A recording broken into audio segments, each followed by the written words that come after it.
Game 2 of the first round playoff matchup between the first seeded Celtics and the eighth seeded Heat has come to a close, with Miami tying up the series 1-1 in a 10-point road win. Today we'll be breaking down a few of the highlights, focusing on the Celtics' lack of respect to Miami's shooters on offense, as well as their inability to respond to Eric Spoelstra's defensive adjustments after halftime. Before we get into the breakdown itself, let's give some context behind the game as a whole. The big story of tonight's win for Miami was their 23 made threes, which is a franchise playoff record. Their ability to create space for wide open shots paired with the Celtics' lack of respect when guarding the perimeter was the main factor to the Heat's shocking underdog win. Boston's offense, on the other hand, was much different than what we were accustomed to. The team as a whole shot just 37% from deep, but thrived in the paint, shooting 52% on two-pointers with a whopping 46 paint points, 20 more than that of the Heat. So this is one of the earliest Miami offensive plays that they run that kind of exposes the laziness and the reactionary play of the Celtics defense tonight and how reluctant they were to guard the perimeter. So the play that's being run here is that Tyler Hero is going to crash the basket, and he already knows that Kristaps Porzingis is going to come in here and contest at the charge circle, and he's going to, protect the paint, obviously from this wide open layup lane that he has right now.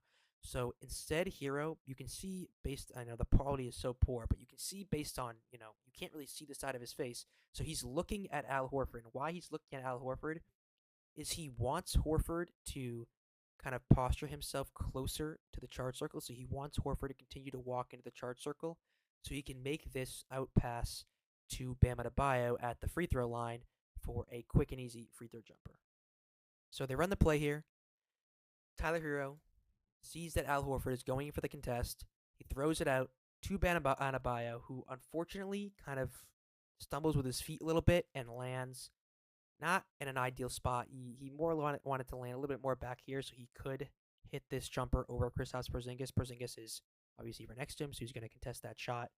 So Adebayo, with his quick thinking, throws it out to the left to Nikola Jovic, who then throws it back out to Jaime Jaquez Jr. for a wide open three-point shot.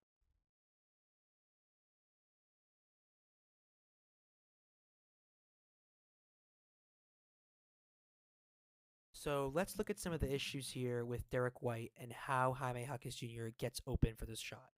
So Derek White, obviously one of the premier perimeter defenders in the NBA. When you are playing perimeter defense, you want your back to the baseline. So my back is to this baseline, and I want to see both the ball. So I'm seeing ball and I'm seeing man. So, if I'm Derek White and I'm guarding, Triple J that's right here, I want my body to be closer to right here. I want my back to the baseline, and I want to be able to see the ball, and I want to be able to see Jaime Jaquez Jr. and where he's running to. Unfortunately, what Derek White does is he turns his back. So first of all, he turns his back Triple J, so he has no idea where he's about to run. He's also not in a defensive stance. His feet aren't set. He's not ready to slide up to the top of the key to deal with this three-point shot. And what happens, obviously, is he goes to contest Nikola Jovic, and he slips because he's not in a defensive stance. He kind of falls, tries to block the pass, and Jaime Jaquez Jr. is open for three. So this is the next possession of the game where Nikola Jovic, he has the ball. He's going to hit it out to Tyler Hero, and he's going to jam both Derek White and Jaylen Brown to allow Tyler Hero to hit a step back three.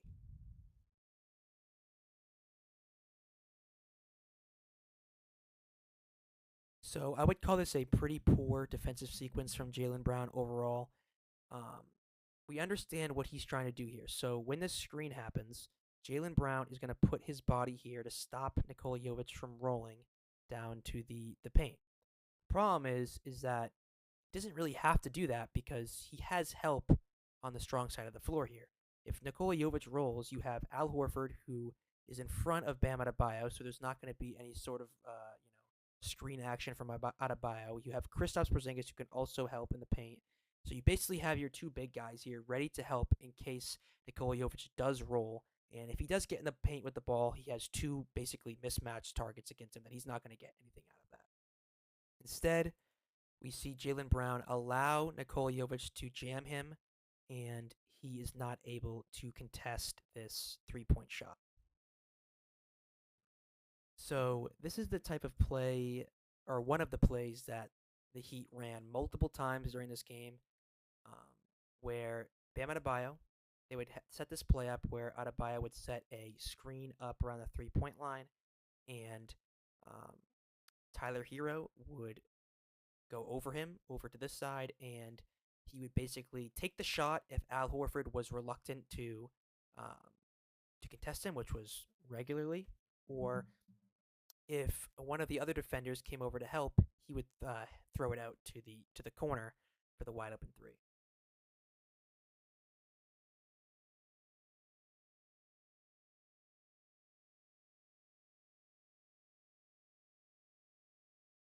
So the first thing I would change with this defensive sequence by the Celtics here is Peyton Pritchard guarding the screener here. He's going to try to go over Bam Adebayo and chase Tyler Hero around, which most of the time, if you're going to be trying to go over a screen, it's not going to work. You're either going to get jammed or you're going to be too slow where he can either get that 3 point shot off or he's going to continue to run to the paint and you're going to have to get more people to help and then people are going to have to come in and then you're going to get the outlet pass at the 3 point line or whatever. So instead of Peyton Pritchard going over the screener, I would recommend that he goes under the screener because what that allows Al Horford to do is allows Horford to stay attached to Bam Adebayo, and it creates an opportunity for Peyton Pritchard to contest this three if Tyler Hero does go for it. So Peyton Pritchard, he tries to go over the screener, he gets jammed, and this forces Al Horford to walk up and contest this shot from Tyler Hero while Bam is going to roll to the paint. But Horford, he kind of makes the right play here, where because Pritchard is late to the contested shot, he has to come over and help. I would say you might be okay since Porzingis is here. He could, give you help with Bam Adebayo if he does get past you.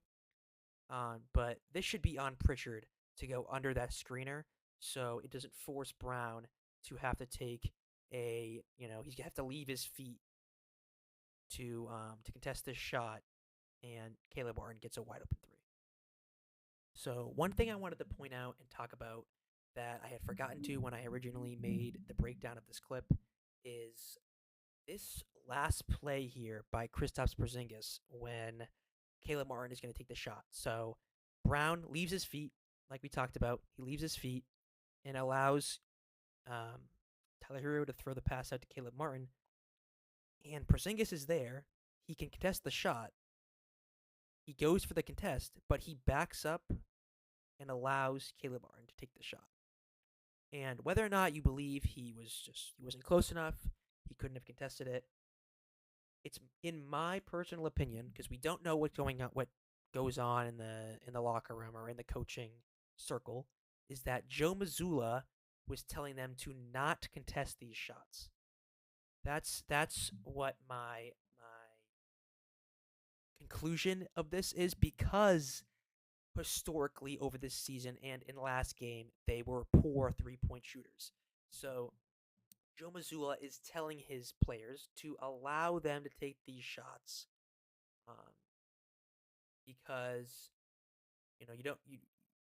there's more likely a chance that he misses it than if you foul him and he gets three free throws. So personally, in my own opinion, I would never tell a player to not contest a shot. So I don't know whether or not this is true or not. This is obviously my own speculation, but from someone who has been watching the Celtics and watching Joe Mazzulla heavily, because I am very critical of him, this to me feels like a coaching adjustment by Joe Mazzulla to tell his players, allow them to take these 3 point shots, and it happens so much during the game that it's like this has to be some sort of systemic thing that is being told to them. So that's what I wanted to point out for this particular clip. So in this next clip here is another instance of a complete lack of defensive effort by Jaylen Brown. And so here, Haywood Highsmith, he's going to run a similar play that Hero does with Adebayo, where he's going to set a high screen at or above the 3 point line and allow Hero to go around him, and he's going to either crash the paint depending on what Horford does, or he's going to come up to the 3-point line for a 3-point shot, and this is exactly what happens.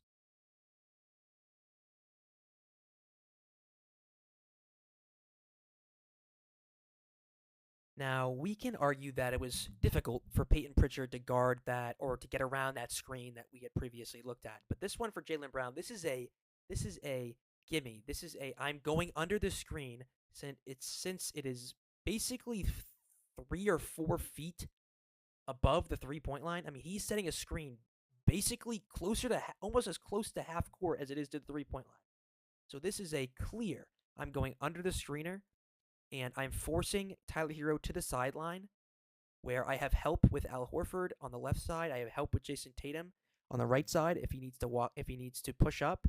I mean, this is a no-brainer. I'm going under the screener and I'm forcing Tyler Hero to the sideline so um he can't drive the paint, and Al Horford is going to be allowed to walk up and guard Haywood Highsmith at the 3-point line. But what happens is that Jaylen Brown, not only does he go above this screener, but he just kind of jogs back to help on defense. I mean, this was a complete just I mean, we're 4 minutes into the second quarter. You're not gassed yet. I mean, this is a complete lack of effort. Al Horford has to come back to help, and we're basically leaving Haywood Highsmith wide open for three. All right, here we have another one of these really, really well-designed plays by the Heat offense, which is, it makes me jealous that the Celtics aren't running plays like this. So Nikola Jovic, he's going to get a screen from Bam Adebayo. At the same time, Tyler Hero is going to jam both Jason Tatum and Derek White, and he's going to run up to the 3-point line while Jaylen Brown is getting screened by Adebayo. And then when Derek White comes to contest, Adebayo is going to screen him again, which looked a little bit to me like a blocking foul. But either way, this ends up being a really, really well drawn up play that allows Tyler Hero to get a wide open three. And I mean, in terms of fixing the way that we run this, Derek White just has to be a little bit more urgent, staying attached to Tyler Hero. He kind of waits a little bit too long to get back to him. I mean, and Bam Adebayo is able to set a good screen, but if Derek White is staying attached to him right now, right? Say he's following, Tyler Hero right behind him as urgently as he can.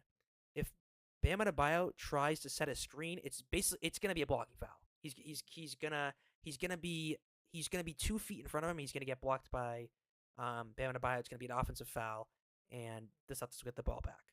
So another instance here of Derek White kind of being a little bit less urgent in terms of guarding his man, and that results in a wide open three for the Miami Heat. So this is the first defensive sequence where I'm going to actually defend the Celtics, where, in my opinion, this is a clear blocking foul by Tyler Hero. I mean, there is no set feet. He never sets his feet for the screen. He basically just runs right into Derek White. This is a clear blocking foul, and this should be Boston ball up 3 with 9:30 left in the game. But what happens is White clearly gets fouled, and Tyler Hero thinks about the 3, fakes it, and throws it out to Bam Adebayo for the wide open dunk. Now, what I wanted to focus on in this sequence here is just the positioning and the awareness of Kristaps Porzingis and the lack thereof for this sequence. Kristaps Porzingis was absolutely horrible this game. He was bad defensively. He was bad offensively. He was minus 32, I think, plus minus. He shot 1 for 9. He was getting cooked by Bam in the paint. This was a bad game out of Porzingis today. And one of the things that was affecting him was his lack of effort and awareness on defense. First of all, Jason Tatum leaves his feet. I'm Porzingis. I can see Derek White right here. Derek White is going for this contest. What I'm doing is I'm getting in the paint. I'm battling for position. I'm forcing Bam Adebayo out of this area. I'm boxing out for this shot. If this shot goes up, right, if I'm Porzingis and I see Derek White going for this contest, if this shot goes up, I want to immediately be boxing out Bam Adebayo to get the defensive rebound and moving on to the next possession. But Porzingis, he goes for whatever this is and just allows Bam Adebayo to easily, probably the easiest bucket of the game. So, fortunate. Unfortunately, once again, we have another sequence where Jaylen Brown is basically just a defensive liability. So on this play, Duncan Robinson, he's going to battle for position with uh, Peyton Pritchard. He's going to go up and set what looks like to be a screen for Caleb Martin. And Caleb Martin is going to fake the screen, and he's going to go and basically get a free layup, which is what happened on both sides actually a lot this game. The paint defense was not good. Like we talked about before, when we're guarding the perimeter, especially when we're guarding the ball, my back is to the baseline. I'm seeing ball. I'm seeing man. My feet are in a defensive stance. The palms of my feet are on the floor, ready to slide in case he goes left, in case he goes right. But Jaylen Brown, I mean, basically just he leaves his feet and just allows Caleb Martin to go right by him. He doesn't really do any sort of defensive play here. I mean, it looks like he's getting ready for the screen, but this is Duncan Robinson is not ready to set a screen. He is literally fist fighting Peyton Pritchard right now. This is not a reliable screen for Caleb Martin to use. He waits until Jaylen Brown looks for the screener and goes right by him. If I'm Jaylen Brown, I'm not looking for this. I'm waiting for Pritchard to call for the switch. I don't need to be looking for the screener. My back is to this baseline. My feet are set. My palms of my feet are on the ground, ready to slide to the left or right based on where Caleb Martin is going. My arms are extended. I'm forcing him to the sideline. I'm forcing him into this help with Kristaps Porzingis, and I'm not allowing him to just blow right by me. But I mean, clearly, there's just a lack of effort. This is one of the easiest plays that the Miami Heat ran all game, and it's just due to a lack of communication and, moreover, a lack of effort from the Celtics defense overall. In this offensive sequence, once again, Bam Adebayo is setting a three-point line screen for Tyler Hero to go around him and drive the basket. DeLon Wright is going to move to the corner, and he's going to get a wide open look at three.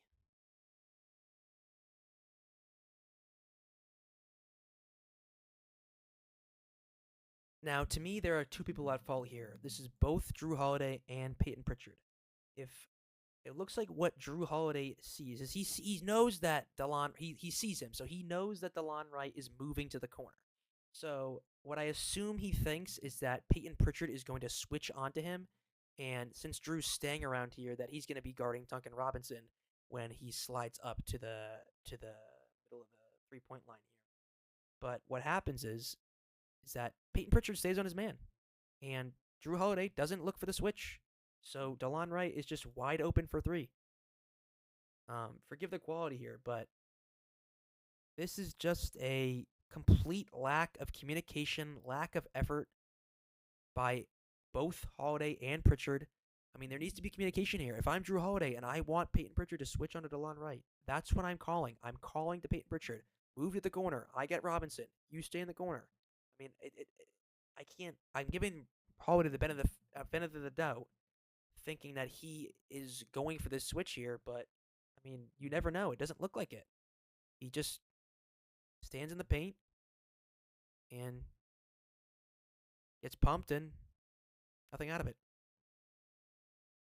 Just another confusing pickup basketball-esque defensive sequence by the Celtics. Haywood Highsmith is going to set a half-court screen. He's going to set a screen from the logo. Jrue Holiday is going to get screened here. Jason Tatum is going to look for Tyler Hero. We're calling a switch. I'm Jason Tatum. I'm switching on Tyler Hero. Jrue Holiday is going to return to help and guard Haywood Highsmith. We don't do that. Haywood Highsmith runs over here. He is now wide open for three at any time. Tatum and Holiday continue to double Tyler Hero as he marauds around the court and just literally dumps the ball off Highsmith for three. I understand that Highsmith is literally just some random role player that would probably not even be on the Celtics roster if he was drafted by them. But players can shoot. NBA players can shoot. I don't know if the players don't understand that. I don't know if Joe Mazzulla doesn't respect that or understand that. But NBA players can shoot. Haywood Highsmith can shoot. Caleb Martin can shoot. Jaime Jaquez can shoot. Tyler Hero can shoot. If we are going to allow these people to shoot wide open threes because we don't respect them, we're not gonna beat the ace seed play-in role player Heat, which is unfortunate. I do believe. I mean, we should still win the series, obviously, but this is not the type of mentality that a one seed team should have. We should not allow lower teams to get things because we just think that we can beat them in our certain way. We should play the way that we want to play the best. We should play hard defense. We should play playoff defense. We should be forcing them to make mistakes instead of forcing them to make the plays that they want. We're basically allowing them to take an open shot instead of forcing them to make a mistake. This is not playoff basketball. So this is the last defensive sequence that we're looking at. And this one stings the most because Jason Tatum is my favorite player. I'm a Celtics fan. I'm from Boston. But this is a disgusting, disgusting sequence from Tatum. A complete lack of effort with 2.5 minutes to go in the fourth, down 9, up 1-0. Your last game at home for the next 2 games against a team that has beaten you twice in the last 3 times you faced them in the Eastern Conference Finals. This is not what you play around. We do not play around, regardless of who is on this team. They are our kryptonite. We are not playing around. Jaime Jaquez Jr. sets a half-court screen. Jason Tatum does not notice that he does this until literally like when he's already there. So Tatum has no idea what's going on. There's no one to switch onto Tyler Hero, and Drew is just forced to run by him. And even though Kristaps Porzingis is there, it's a well-executed layup by Tyler